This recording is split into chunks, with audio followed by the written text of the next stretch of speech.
અંકલેશ્વરના golden bridge ખાતે ત્રીજા દિવસે ગણેશ વિસર્જન કરાયું હતું. 1 દિવસ, 3 દિવસ, 5 દિવસ અને 7 દિવસે નાના તેમજ ઘરોમાં બિરાજમાન શ્રીજીનું વિસર્જન શરૂ થયું છે.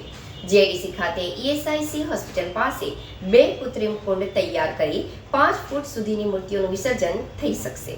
અંકલેશ્વર બોરભાટા ગોલ્ડન બ્રિજ નર્મદા ઘાટ ખાતે આજે ત્રીજા દિવસે શ્રીજી ભક્તો દ્વારા નર્મદા નદીમાં શ્રીજીને વિસર્જિત કરાયા હતા.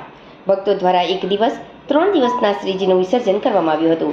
સવારથી જ નર્મદા ઘાટ પર ભક્તો આવી રહ્યા હતા, જ્યાં શ્રીજીની આરતી કરી તેમને પોળ વેળા આવજો ના નાદ સાથે ભાવભીની વિદાય આપી હતી.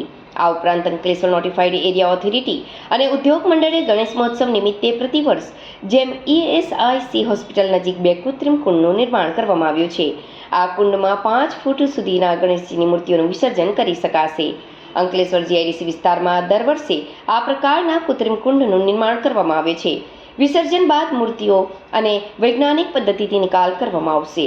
સ્થાનિક વહીવટી તંત્ર અને ઉદ્યોગ મંડળના સહયોગથી આ સુવિધા ઊભી કરવામાં આવી છે.